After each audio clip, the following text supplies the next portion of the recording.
Bonsoir, asalaamaaleykum sama gars j'espère que yéen a ngi si jàmm man it maa ngi si jàmm da leen di yam seen Like Mobile votre chaîne de technologie gars yi tey day ñëw waxtaan sur lu am important muy Google est-ce que xam nga ne yow mi nga xam ne yaa ngi utiliser sa téléphone créé si compte Google ma ngi sauvegarder sa activité web ak say application yi nga xam ne yaa ngi koy faral di utiliser sa téléphone. avant ñuy commencer vidéo bi nag ñu ngi leen demandé fekk ne bi mooy première fois bi nga dugg si suñu chaîne bi nga xam ne mooy Like Mobile n'oubliez pas de vous abonner et aimer la vidéo activer cloche de notification loolu dina la permettre vidéo boo xam ne dugal nañ ko yow di nga bokk si ñu koy njëkk a gis voilà. tey day ñëw wax si li nga xam ne moom la Google faral def muy di sauvegarder activité web ak application yi nga xam ne yaa nga utiliser sa téléphone bu fekkee ne astuce bii ñuy waaj def Google def na la ko ñoo ngi leen ñaan nga seetaan vidéo bi jusqu'à la fin pour di nga mën a xam nag ngay def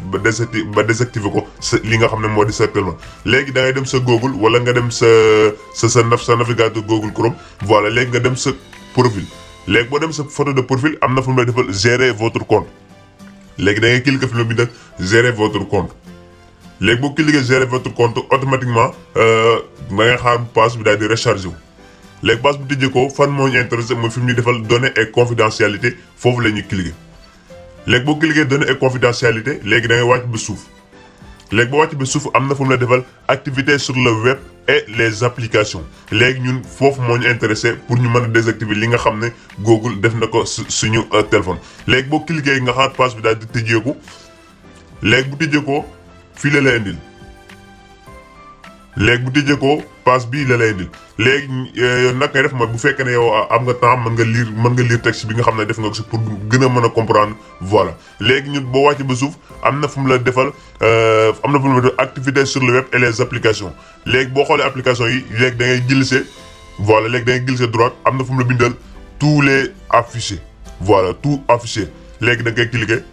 léegi boo cliquer tout affiché léegi automatiquement mboolem données yi nga xam ne wala activité web yi nga xam ne yaa nga utiliser say téléphone aw ak say application léegi yow da nga gis fii ni Google da nga gis ne Google sauvegarder na ko si li nga xam ne moo di Google voilà. léegi yow boo voilà léegi mboolem activité web ak application yi nga xam ne yaa ngi koy utiliser sa téléphone ça veut dire que conversation yi nga xam ne yaa ngi koy def sa téléphone et cetera lépp loo xam ne yaa ngi koy utiliser di ko jaareel sa compte Google rek Google da koy sauvegarder fii nga xam ne li nga xam ne mooy Google. léegi lan moo ñu intéressé mooy bu fekkee ne yow tey Google dafa sauvegarder say activité ak say données ak say applications nga bëgg koo désactiver ba mu deñ li nga xam ne moo ci Google. léegi nag ngay def mooy boo xoolee am na bouton flèche bu ñu defal en arrière léegi dañ koy cliquer léegi bu ñu ko cliquer léegi day wàcc ba suuf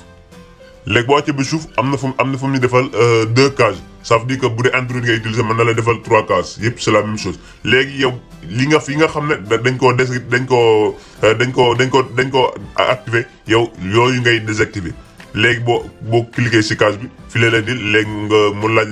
voilà texte boobu boo amee temps mën nga ko lire léegi fan ngay cliquer fi la bindal suspendre wala supprimer ça veut dire que c'est la bu dee Android supprimer mën na la ko andil léegi nga cliquer fi la bindal OK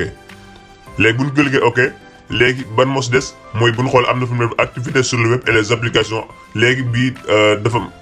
actuellement dañ ko activé léegi yow da ngay cliquer désactiver voilà léegi nga cliquer suspendre léegi boo cliquer suspendre rek automatiquement léegi nga cliquer li nga xam ne moo di bouton OK bi léegi boo paree di nga gis ne di nga gis ne